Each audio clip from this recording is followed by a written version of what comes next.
Everybody, before we get into this afternoon's update, I'm going to go over a quick synopsis of what's transpiring so far in the trading day. First, XRP is sitting at 0.4728.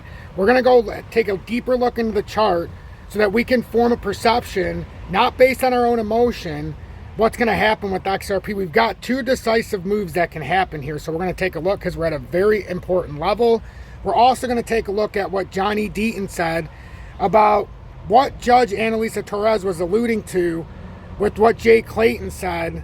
So we're going to look at a video from Jay Clayton in the SEC, so basically Annalisa Torres is hinting at the fact that the SEC lawyers might not be sticking within the guidelines of the law. So Jay Clayton actually alludes to this, and John Clayton actually talks about this, and then there's a video that I can show you to correspond with this. So make sure you hit that like button. There's a lot of information in this update, including the fact that 360 million XRP was bought by whales. So could this be the start of a corrective phase? Or the end of the corrective phase, I should say, and now we can continue moving up. We'll talk all about this and more after the intro. Make sure you hit that like button, as it'll greatly help push me through the analytics. And remember, positivity over negativity. We don't play the victim here because we have all the information. So if you play the victim, you're going to be negative and you're not going to see what's truly out there and available for you. So we play the winner's role. We have a positive mindset and we make winning plays in the most stressful of times. Today's a stressful day. Price action went down yesterday. Everybody's wheels are spinning. We're on top of it. We've got the information and the facts so that we can separate the FUD from the truth. And remember my motto, no matter the size of your wallet, I believe everybody deserves the information. I also believe if you're truly good and you understand what you're doing, you should be able to give that out for free and it'll come full circle. So I have the knowledge. It's my job and it's my duty as an influencer to give you it unabated.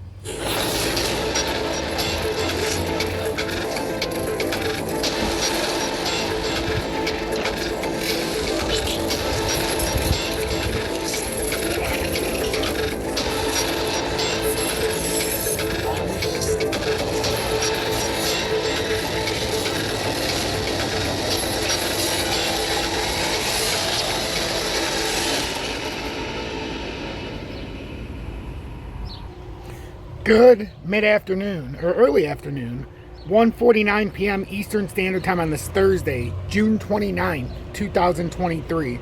I'm XRP Future Millionaire, and I reside in the great state of Michigan. And I promise this won't be an egregiously long update.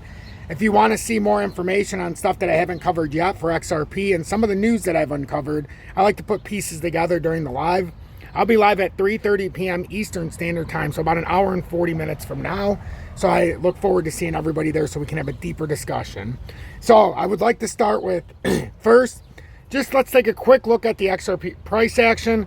4718, we're up 1.46%, but we're in a very critical positioning here.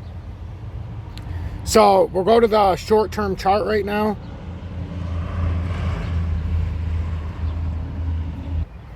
Okay, so actually I pushed it all the way to the top. So XRP, the criticalness of the pattern formation right now is it's not looking very strong, but right now in the 30-minute time frame, we're pushed up over the 471 area. This is the first level we need to break up and hold. Your first area of rejection here in the 30-minute time frame, if you break up any higher, would be if we get rejected at the 477.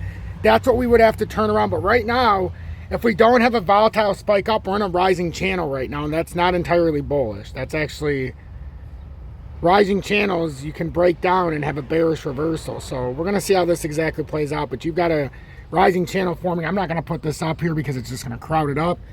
But right now, that 471 is very important to try to hold this as a first layer of support. You're having a bullish cross in the 30-minute time frame, but if you look at this from farther out time frames, 4 hourly, this is the exact rejection point on the 20-day. This doesn't look like it's ready to come back up just yet. Just the volume portfolio is not strong. If we just look at it from the onset of the drop volume, so we had in the 4 hourly, or the 4 hour time frame, 6.7 million on that first drop candle, or 6.748. We've had, now on the push back up, we have this is our strongest candle, 2.59. So we've literally have 1/3 the volume, basically. So that's not going to get the job done. This to me looks like a J hook. To avoid this, we need to come above 477, hold that, and then continue pushing up. Otherwise, this very well could be shaping up for another drop. So if we want to have the bullish route, we have to get above 477, hold that, and then ultimately push over 508 and start to make a move. Otherwise, if we get rejected here and fall back below 471 and lose the 462, it's just going to come down to 44 cents. So we need some strength right now, a lot of strength. Otherwise, this is just going to continue to fall back down. And the reason why we didn't fall any harder than we did, remember we drew this triangle out here a long time ago. That's the overextension out, that if we had a breakout from here, that's why it's so important to follow the short and long term and follow my technical analysis day after day. Otherwise, this is going to be all confusing. Broke out. We even hit here for support. Now, this is after the breakout, the overextension. And if you ride this out, if you stay on top of that, that's very bullish. And we've been talking about this. That can bring you down all the way to 44 cents. We haven't cracked it yet. We actually came right down to that formation, but we can come down to 44 cents if we break further down. Not invalidate this pattern because the inverted head and shoulders neckline and broadening wedge is at 44 cents. Just remember, at any point, if you break 44 cents and get that a rejection, you end up having a drop down to the 2020 uptrend at 36 cents. But that is not even close to confirmed yet. So now we had a little strength after the drop to 44.5 cents roughly. So this is what could have caused it, and we could be looking at a bigger push up. As we know, the activity's up to 1.1 million active addresses, which is the most ever. In the last 3 instances this has happened, we've had anywhere from a 22 to 40% pump. So that hasn't happened yet. So 360 million XRP bought by whales ahead of major price move. And remember, with Bitcoin, it's still bullish right now. Bitcoin is still riding out that pattern that we drew out. It's on top of the channel, the broken channel it's on top of the CME gap at 30,000. We've had 3 instances where we've crashed back down to 30 from close to 31,000. Little flash drops and it hasn't broken down yet. So if this doesn't break down yet and you don't see us get a rejection at 30,000 and this holds that support, this would be a bullish handle on the cup.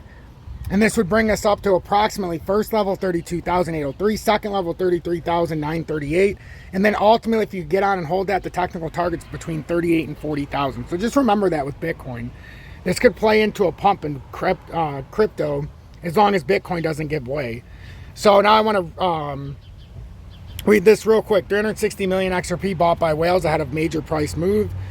So in the last 6 days, whales took advantage of the XRP price decline, adding 360 million XRP worth 170 million to their bags. While the price of XRP dropped 12% from June 22nd to June 28th, whales bought 360 million XRP worth nearly 170 million. XRP jumped to highs of 52 cents on June 22nd. So I don't care about any of that.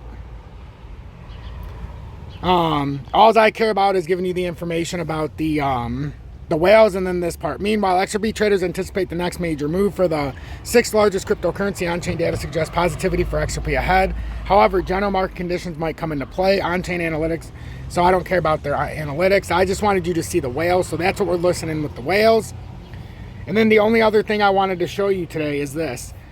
So what Johnny Deaton said, this is exactly what the judge in the Ripple case was alluding to when she said SEC lawyers were not maintaining a faithful allegiance to the law. You're supposed to have a good faith basis to being a case, meaning you believe you can win by applying the law. You don't wait until a judge tells you otherwise. Shame on SEC, ENF director, and Gary Gensler. So this is former SEC chairman Jay Clayton describes the new and deeply un-American ethos of the SEC government under Gary Gensler. If we're not losing cases, we aren't suing enough businesses. This is a total abuse of power. So I'm going to end it with this. I'll let you watch this, and then I'll see you if you're interested at 3:30 p.m. Eastern Standard Time to continue this in a much deeper discussion. And I'll have information not released yet, as I like to put it in the lives, so that I can talk to you guys in the comments. If you want to show support for my work or appreciation, join Tom's Army. There's a mission statement in the video description below and/or pinned comments, and it really does make you an integral part of my creative content and allows me to create my creative control. So I really appreciate everybody. Remember, positivity over negativity, and give thanks to the Lord and Savior, Jesus Christ, today. You're the person who is the subject of that. Let's take this to a very high level on the regulatory side. What you're hearing from the leaders of the regulatory organizations is, if we're not losing cases, if we're not being pushed back on by the courts, we're not doing enough. Think about that for a second. That is a fundamental shift in how we as Americans view the role of the government. I don't want to be in a place where I know the government is going to bring cases they think they're going to lose. Imagine you're the person who is the subject of that case. Now, we're talking about corporations. Yeah, to see if they can, and if they're not stopped, they're going to, yeah. Right, but this is an ethos now, which is, unless we're losing, we're not bringing enough cases. That may be fine for private litigants against each other and think about, but when you have the power of the state, and you're supposed to only bring cases and only make rules that you think are going to pass judicial muster. Let's take this to a